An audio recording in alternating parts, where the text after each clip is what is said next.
Okay, our next interview is with John Sanderson. And John, tell us a little bit about your background, family, schools, where you grew up, brothers, sisters, parents, etc.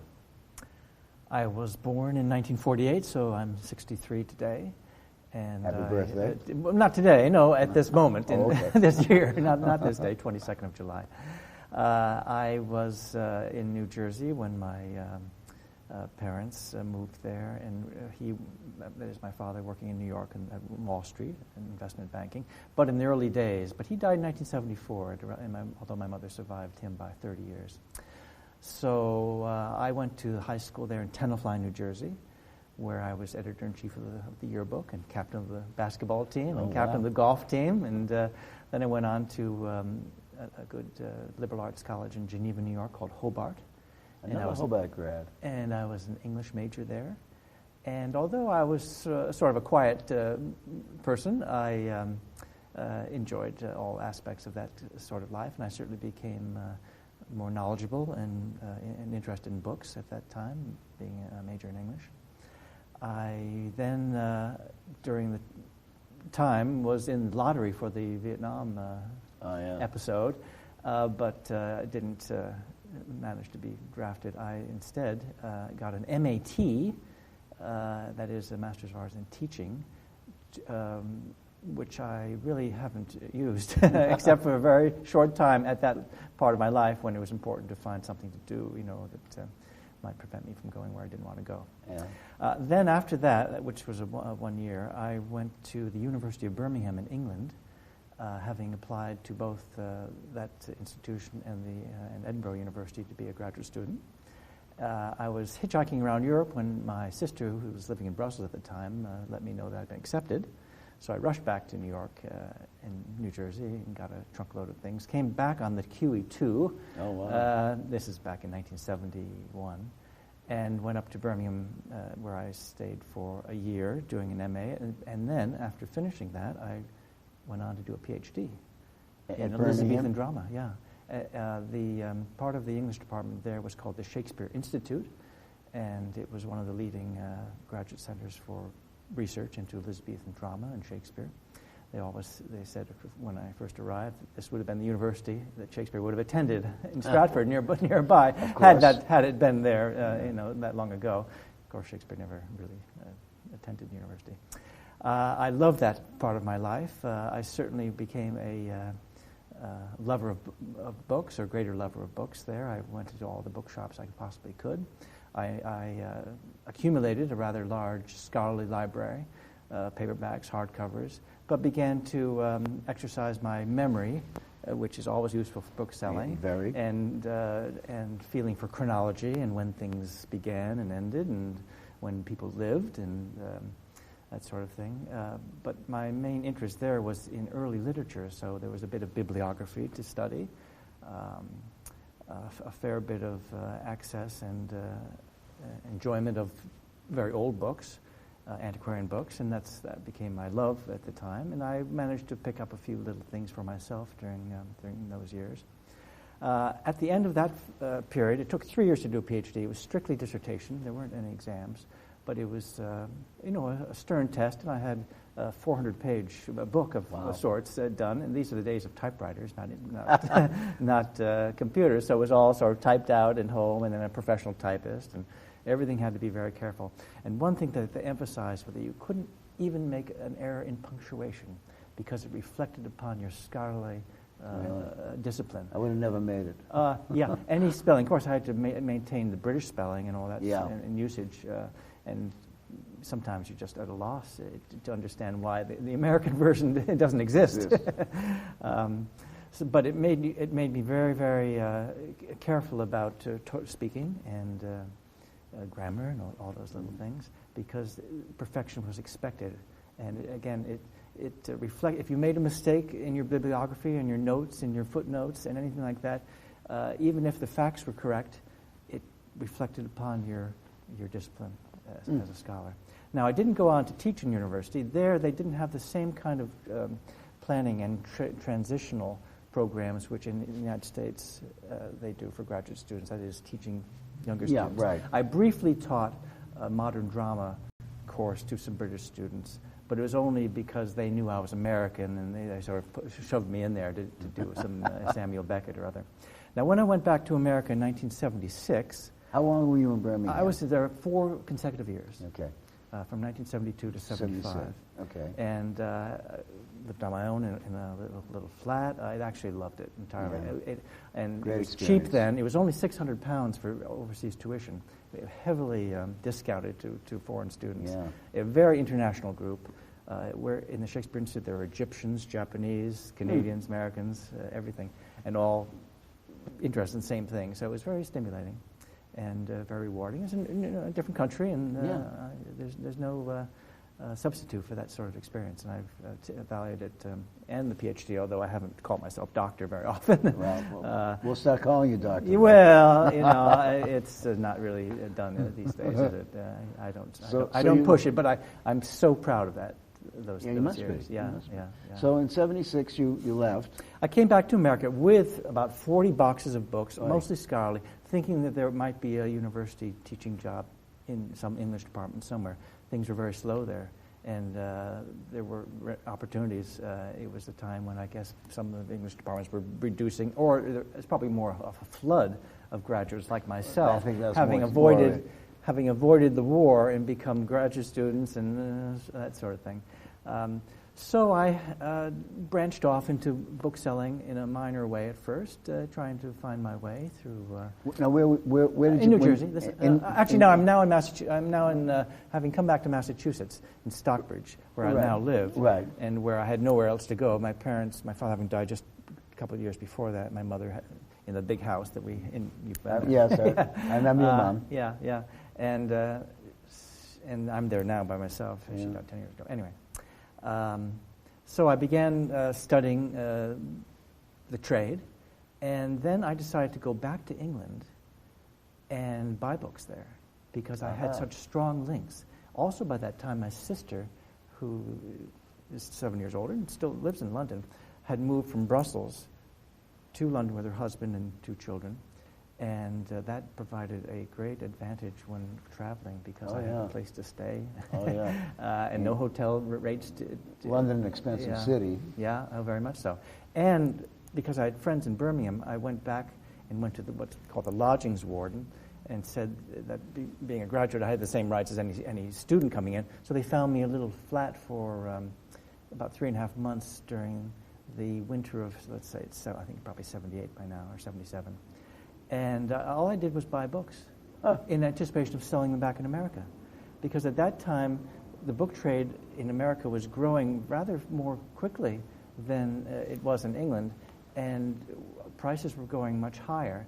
And I found that I had to discipline myself not to buy anything that wasn't at least 3 times, worth at least 3 times what I was paying. Mm-hmm. And there at that time were American authors and British editions, and Americana, which couldn't then be sold easily, especially in the Midlands and beyond, where I was mostly based, because the internet didn't exist. That's true. Now I can sell the most, and we can sell the most obscure things to any place in the world. We don't have to be in the country where the books are valued. No.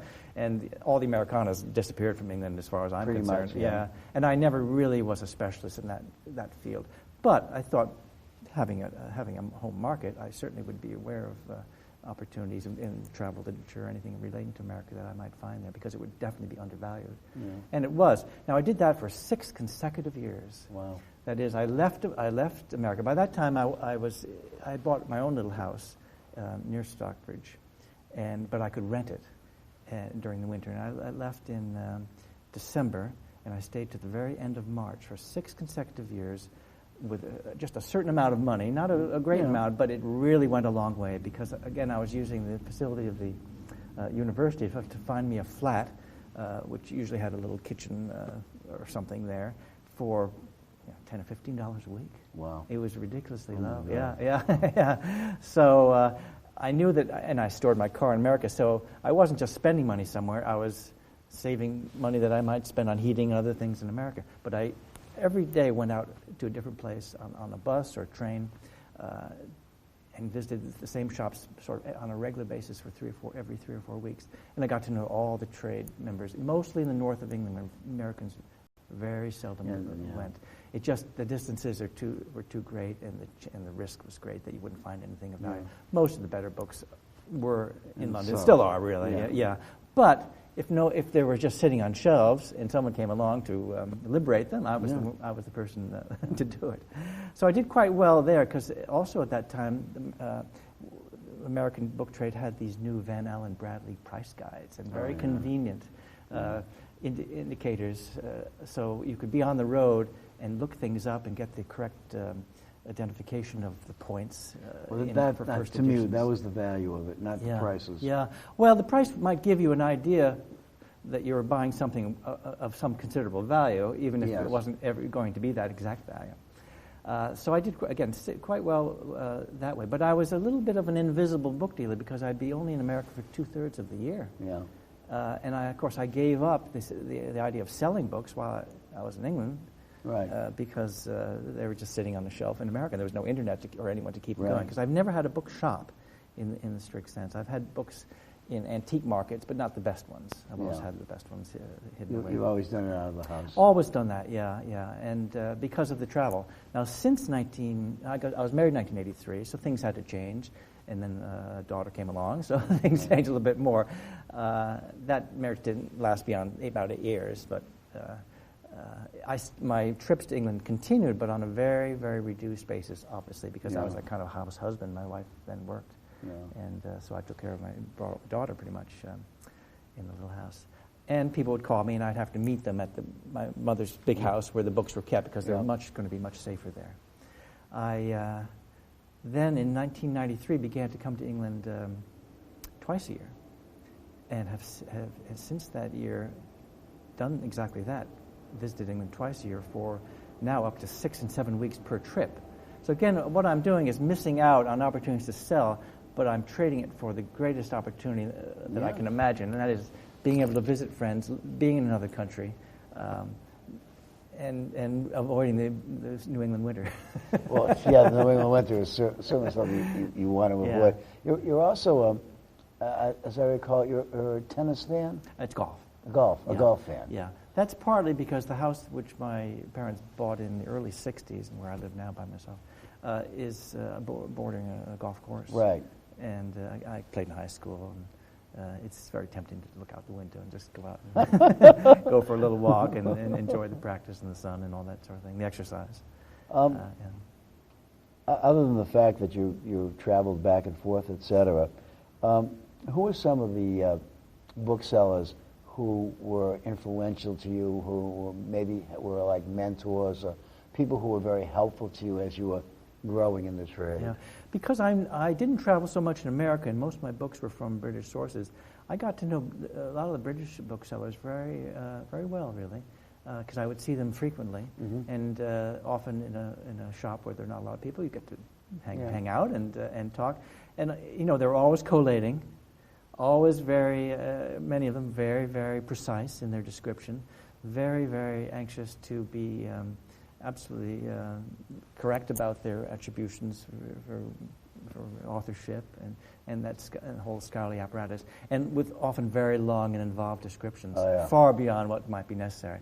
In other words, they were enjoying the idea of projecting their knowledge into the world, not necessarily for terms of marketing, but just for just self-pride and showing off a bit, maybe that too. So I appreciated that because I had a bit of that in me, that scholarship and the idea that it wasn't just marketing. You were showing people that you cared about what you had, and you'd made an effort to determine what exactly that value historically might be. But I've branched out very quickly beyond old books because diminishing. You're not going to find them at the right prices. I've since the beginning of my book selling career, which would date back to 1978 when I started those trips to England, I've looked at everything I possibly could everywhere I went. So if I went to a book fair, I looked at every book, even a bit of local history now and then, because occasionally I'd see something so obscure in such wonderful condition that I knew it could be underpriced or that someone would want it, even if I didn't have an immediate market. And so often the case is that I don't have an immediate market for books I buy. I buy them with the hope that someone will come along and appreciate my choices. And again, I go into science, medicine, sports, children's books. Cooking. Cooking, anything, especially the unusual that attracts my eye. Condition being very, very important. Being in this kind of traveling mode, I don't very often have the chance to buy privately. Booksellers do much better when they buy privately because they can sometimes recoup their initial cost more easily and faster. So what I have now is thousands, a few thousand anyway, of books for which I spent a certain amount of money for each one. Right. And that's a little bit dangerous when things are slow because you begin to realize that your money is not earning anything really. It could have been used, for something else. And the question, statement perhaps would be that you are the kind of bookseller who bought what you liked as opposed to buying a collection of what somebody else liked. Yeah, I've never had a sort of list of very dependable buyers for my books. In the old days when dealers would travel much more widely, yes, there'd be frequent visitors, and they'd find something because I sought the unusual and something for everybody. Really. Yeah. I never had a lot of one thing, so I never considered myself a destination so much, and I still think that way. That's part of the reason why I've not really gone into the internet very strongly in terms of a web presence. I was going to ask you. Yeah, I have my books on the databases. You're online. Yeah. Oh, I've been for 10 years, and books are sold that way. But I have such a variety that I don't feel as though someone actually would come to me necessarily thinking they would find what they want. They would stumble upon it, indirectly, and be very pleased, I hope, with what they might find. But I couldn't necessarily back it up and buy more of the same. So I couldn't really nurture a collector or a collection along very easily. And I haven't done that much with institutional buyers, although in my early days I had some very good American Antiquarian material. Oh, sure. Yeah, like we all did, imprints and things that they didn't have and they're willing to buy it, on a regular basis. The world has changed. Yeah. Did you ever? I don't remember ever seeing a list or a catalog. I did catalogs in the beginning during the days of AB, and I would advertise their Antiquarian availability. Bookman, but they would be very diverse. But I would make sure that some of the books offered were exceptional. So at least that might encourage someone to come visit, or at least contact me. And I used to keep lists of things that people want. But dealers would perk up, if they thought that I was, a source for the unusual. Because I spent the time traveling. Nobody does this kind of thing where they go for such long periods away from home. Not anymore, anyhow. You can't. I mean, you really can't afford to. No, you can't. I just sort of do it because I've learned to live that way. But you enjoy it. Yeah, and my expenses over there are nothing. That's the other thing. I stay with the friends in Birmingham, and my sister is still there. Well, which is a huge advantage. Oh, yeah. I couldn't do it otherwise, and I've told that to people. So I've been over there over 50 times in my book-selling career. And again, each time no shorter than 3 or 4 weeks. And now, my most recent trip, 7 weeks. Yeah. Now, what I should have done, you look back, I should have joined what's called the PBFA there, which is and I could have been a member when I was there, exhibit at fairs, and of course allowing me to buy early at those fairs and make a little bit of money, and shipped British things that I found in America cheaply, because in those days it worked both ways. American things cheaply there, British stuff unwanted here. Right. Back over there, sold it, created a little more of a cash flow condition instead of my pattern, which was generally buying there, selling here, and not buying much here because I wanted to save my money so I could go back and enjoy that wonderful advantage I have of easy accommodation and familiarity, and just a different world. Because now I have a lot of golf friends over there. Oh yeah. And I've also started to go off on little trips from England. I should have probably done that earlier because although my sister lived in Brussels when I was a student, and I would go through Christmas in Amsterdam and then back. Everything is so close. So now I've been to Turkey. Last March I went to Istanbul for 5 days, very easily from Birmingham Airport. There were bookshops, but I didn't really want to get too involved. I was more a tourist. There's so much to see there. I know. And that was in March. And I've been going to Marrakesh in Morocco, which of course there are no books there really. No. But it's such a different world, and it's a little bit of a break. I was there 10 days in October, only a few weeks ago, and I just found it enchanting and magical. Yeah. And by myself, I can go at my own pace. I have a girlfriend, but she doesn't come with me on trips like that. She's not a bibliophile. No, not so much. No, not so much. If you were entering the book trade today, would you? And if you would, how would you go about doing it? Well, I don't think I would. Mm. One reason being that having, as all of our veteran booksellers accumulated such wonderful research libraries, I think we now realize there probably isn't anybody who wants those things. I mean, that tells you that there isn't a demand for them. That is, there aren't new booksellers. These were the collections which are going to be our retirement funds and things like that. That's what we thought. So I always want the best, and because of the wide variety of my interests, I have medical, children's. I stopped being so aggressive, but I was buying whatever I could with whatever money because I enjoyed the idea of checking things and looking them up. We all did. I mean, that was most of the fun. Absolutely. Yeah. But now you realize that there isn't a younger generation entering the trade, except for a few exceptions, because it's just a difficult way to begin. I think it's things have leveled off. I think another sort of observation I might make is that the older and more established collectors probably are realizing that their children may not have any interest in these legacy collections that they've been creating. When the kids are just small, we're building up this collection of romantic poets so they can and sell it for private to pay for their college, which is like putting money away, really. Yeah. I think that the children are going to get the books and not know what to do or not really care about them. Yeah. A lot of these subjects which were traditionally collected, mainly literature, I suppose, early literature and historical books, I don't think young people have a feel for because of the strain and challenge that making money from in high unemployment now. I mean, there's going to be less and less of studying English and reading about it. There'll be, in the labs or in the computer rooms, learning things that will actually create an income when they leave.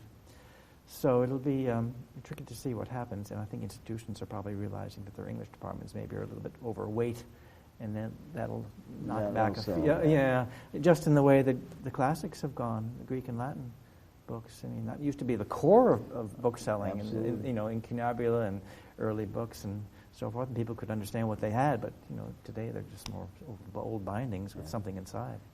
It's just incredible. So things are changing. I don't want to sound negative. I know this is going out to the public, perhaps, but I can see that the challenges certainly exist, and the more you think about them, the more challenging they sometimes appear. So I wouldn't be beginning a career as a bookseller. Certainly not in the way that I began so many years ago, when there was an eagerness which you now don't see in the lines of before book fairs and the dealer. Although dealers, I mean, those dealers who still look out, at other dealers and wander around a bit, still profit from it because they get the bargains, that are the leftovers that, because you all get tired of things and we want to move them on, even if we're not making a profit. It's time to do something different with them. And if you're there to take advantage of it, and you're a specialist especially, it's a great opportunity. But certainly the frequency of trade visits is absolutely down to nothing. How many shows or book fairs do you do on a regular basis? I used to do up to 10 to 12, many of them within a day or two of where I live. I've never been to California in my life.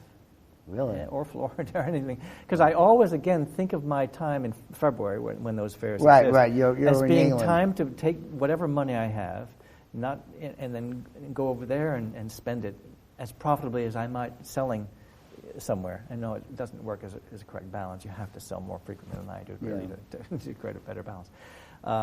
So I'm down to the Boston Fair and anything in Massachusetts, a few. But I used to go more frequently to New Hampshire and Vermont and over to Albany. But I'm now away during many of these fairs. Yeah. And now the New York Fair, I've kind of dropped. I used to do that for maybe 15 years. And I found the timing just perfect because when I came back from my early trip, my March trip, there would be an opportunity to recoup with books that no one has seen. Right.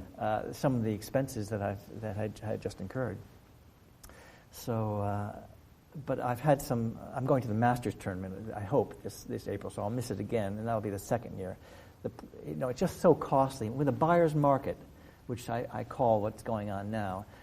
You can't say no if someone says, "What's the best you can do?" I used to be able to say no quite easily, but now you have to sort of think in your mind, well, maybe that money can create another one and another one. So if I lose a little bit less, if I take less than I expected, I can make it up by frequency of trade. But it's just a matter of how they ask sometimes, isn't it? How so they approach you. You're pretty well ensconced in the trade. You're not going anywhere. No. I couldn't be employed for any other purpose. Really, even manual labor. I don't think I would do particularly well. It's just really amazing, isn't it? Yeah. The last question that I'll ask you as our time is running out. You mentioned a little while ago about the dearth of young people coming into the trade, but we do have some good young booksellers. Oh, I know you do. And who are the ones that you think are going to go on to be the bellwether of our trade? They've captured the visual market in photography. Absolutely. Photography is much bigger than any of us. Well, this old-time dealer recognizes. Like all of us, will recognize that there are valuable books, and we can look them up and find out which ones they are. But I don't have the same sort of feel for visual material that some of the newer people do. Maybe that's the way they're brought up. And I'm old school, really, looking at microfilm, old books and turning pages, and trying to figure out what the spelling today actually means in some of the older books. But photography certainly, and some of the more bizarre kind of shaped books and things. Radical. Yeah. But it's like selling these glass sculpture. There's money out there waiting to be spent, but the public has to be educated. So some kind of a gallery rather than a traditional shop is required to sell things. And the rents are expensive, so there's a lot of challenge for that sort of thing. But definitely photography seems to be the future. Because of its now acceptance as an artistic medium. But it takes a different sort of eye, I think. Although we can learn anything, we're adaptable. It's just that do we have the energy? We don't want to abandon the old quite so quickly. But to make a transition like that requires maybe an assistant who can help you, a child, really, like a son or a daughter, or someone just to nudge you along the way when things don't seem quite so smooth. Well, we've come to the end of our half hour, and enjoyed it, and thanks very much for coming by. I enjoyed it very much as well. Thank you very much.